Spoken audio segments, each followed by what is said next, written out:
आज लॉन्च हुआ है। 20 साल पुराने सैटेलाइट को बचाने की तैयारी है। स्विफ्ट ऑब्जर्वेटरी को ऊंची कक्षा में पहुंचाएगा। जी हां, रोबोटिक यान लिंक स्विफ्ट को रेस्क्यू करेगा। 20 साल पुराना स्विफ्ट ऑब्जर्वेटरी अब भी सक्रिय है। मिशन से बढ़ेगी स्विफ्ट ऑब्जर्वेटरी की उम्र। चलिए पूरी जानकारी आपको देते चले कि आखिर ये पूरी जानकारी क्या है। अंतरिक्ष विज्ञान के लिए आज है बड़ा दिन। अमेरिकी अंतरिक्ष एजेंसी यानी कि हम नासा की बात कर रहे हैं, आज अपने 20 साल पुराने सैटेलाइट को बचाने के लिए ऐतिहासिक स्विफ्ट बूस्ट मिशन लॉन्च करेगा। इस मिशन का मकसद है 20 साल पुराने नील गहरल्स स्विफ्ट ऑब्जर्वेटरी को पृथ्वी की निचली कक्षा के गिरने से बचाकर दोबारा उसकी ऊंची कक्षा में स्थापित करना। खराब मौसम के कारण पहले 2 बार टली लॉन्चिंग के बाद अब मिशन के लिए नई कोशिश की जा रही है। साल 2004 में लॉन्च किया गया स्विफ्ट ऑब्जर्वेटरी गामा रे विस्फोटों यानी कि ब्रह्मांड के सबसे शक्तिशाली विस्फोटों का अध्ययन करने के लिए बनाया गया था। पिछले 2 दशकों ने इससे ब्लैक होल, धूमकेतुओं और सुदूर आकाश गंगाओं पर महत्वपूर्ण वैज्ञानिक जानकारी जुटाई। लेकिन 2024 में सूर्य की बढ़ी हुई गतिविधियों के कारण पृथ्वी के ऊपरी वायुमंडल का विस्तार हुआ, जिससे वायुमंडलीय प्रतिरोध बढ़ा और स्विफ्ट की कक्षा लगातार नीचे आने लगी।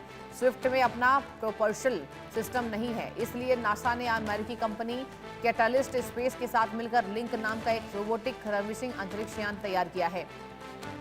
यह यान करीब 300 किलोमीटर की ऊंचाई पर मौजूद 1470 किलोग्राम वजनी स्विफ्ट से अंतरिक्ष में जाकर जुड़ेगा और उसे दोबारा लगभग 600 किलोमीटर की मूल कक्षा में पहुंचाएगा। यह मिशन कई मायनों में ऐतिहासिक होगा। पहली बार कोई व्यावसायिक रोबोटिक अंतरिक्ष यान किसी सरकारी वैज्ञानिक सैटेलाइट को अंतरिक्ष में पकड़कर उसकी सर्विसिंग करेगा, जबकि स्विफ्ट को कभी ऐसे सर्विसिंग के लिए डिजाइन ही नहीं किया गया था। विशेषज्ञों के मुताबिक सबसे बड़ी चुनौती अंतरिक्ष में तेजी से घूम रहे सैटेलाइट के बेहद करीब पहुंचकर उसे रोबोटिक भुजाओं से सुरक्षित पकड़ना है। अगर यह मिशन सफल रहता है तो न केवल स्विफ्ट ऑब्जर्वेटरी की उम्र कई वर्षों तक बढ़ जाएगी, बल्कि भविष्य में पुराने सैटेलाइटों की मरम्मत, ईंधन भरने और उन्हें दोबारा इस्तेमाल करने की नई तकनीकों का रास्ता भी खुलेगा। अतुल रंजन मेरे संवाददाता जुड़ चुके हैं। नासा का मिशन इम्पॉसिबल, अतुल, इसको कैसे देख रहे हैं? क्या तमाम जानकारी आपके पास है? जी देखिए, ये जो स्विफ्ट सैटेलाइट जो है वो तकरीबन 20 साल पहले जो है इसे अंतरिक्ष में छोड़ा गया था। और ये जो सैटेलाइट है वो जो मूलतः जो है उसका काम है वो जो गामा रेस का जो विस्फोट होता है और उसके अलावा जो अंतरिक्ष में विस्फोट होते हैं जिस प्रकार के, उनको जो है तुरंत उसको लेकर अलर्ट करना ही उसका काम था। और ये जो स्विफ्ट जो सैटेलाइट था वो तमाम जो और भी जो इस तरह के सैटेलाइट्स हैं, जैसे कि होबल स्पेस टेक्नोलॉजी का जो एक सैटेलाइट है उसके मुकाबले जो है वो काफी फास्ट भी है। ये तो इस हिसाब से नासा के लिए काफी महत्वपूर्ण है। 20 साल से लगातार जो है अपनी सेवाएं दे रहा था, लेकिन अब जो कि उसकी उम्र हो चुकी है, अब उसके अंदर जो खुद का प्रोपल्सर सिस्टम जो होना चाहिए वो नहीं है, तो अब जो है वापस वो धरती की ओर जो है वो बढ़ रहा है, यानी कि वो गिर रहा है। तो नासा की कोशिश ये है कि किसी तरह से उसको जो है रेस्क्यू करके उसकी उम्र जो है, उसकी उम्र सीमा जो है उसको बढ़ाया जाए।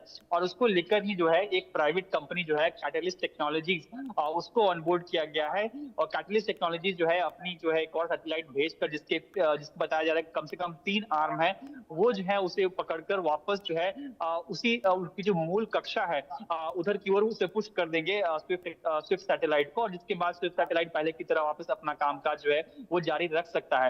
अब ये चुनौती ये है कि जाहिर सी बात है, क्योंकि पहले जो है कभी भी इस तरह का कोई जो है मिशन जो है नहीं लॉन्च किया गया था। ये पहली बार है जब इस तरह का कोई मिशन लॉन्च किया गया। साथ ही साथ पहली बार कोई प्राइवेट कंपनी को जो है इसमें इन्वॉल्व किया गया है। तो यानी कहीं ना कहीं चुनौती बहुत बड़ी है। और अगर ये सफल रहता है तो कई सारे सैटेलाइट जो है, जिसका मैंने एक हबल का जिसका जिक्र किया, वो 36 साल पुराना है, तो आगे चल उसे भी जो है रेस्क्यू करना हो या फिर उसकी मरम्मत करना हो, उसको लेकर जो है काफी संभावनाएं जो है वो अंतरिक्ष के स्पेस में जो है प्राइवेट कंपनियों के लिए रेस्क्यू मिशन के मामले में काफी संभावनाएं जो है वो खुल जाएंगी। तो ये सब सारी चुनौतियां हैं। लेकिन अगर ये मिशन जो है नासा का सफल नहीं होता है तो इसका कुछ खामियाजा भी जो है वो भुगतना पड़ सकता है। नंबर 1 तो नासा के पास फिलहाल इतना पैसा और बजट रिसोर्स नहीं है कि वापस से स्विफ्ट जैसा कोई सैटेलाइट जो है बनाकर वापस से उसी कक्षा में भेजा जा सके, नंबर 1। दूसरा, अगर ये सैटेलाइट धरती की ओर बढ़ता है तो धरती की, जाहिर सी बात है, धरती के एटमॉस्फेयर में जो है तकरीबन ये बताया जा रहा है कि तकरीबन 1.5 टन से भी ज्यादा इसकी वजन है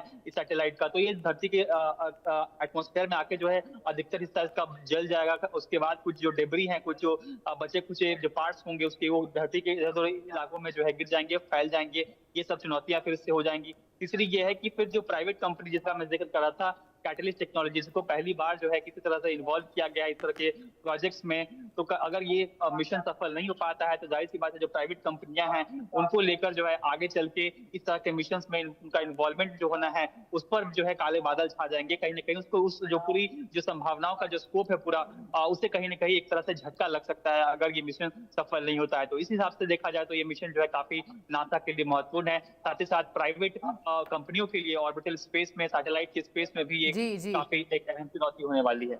अतुल, देखिए बहुत अच्छी आप जानकारी दे रहे हैं। ये भी बताइए कि 20 साल पुराना ये जो स्विफ्ट ऑब्जर्वेटरी है, इसकी उम्र को लेकर अभी वैज्ञानिकों ने जो रिसर्च किया है उस बाबत कुछ जानकारी है? कुछ वैज्ञानिकों का कहना है जो आप बताना चाहते हैं?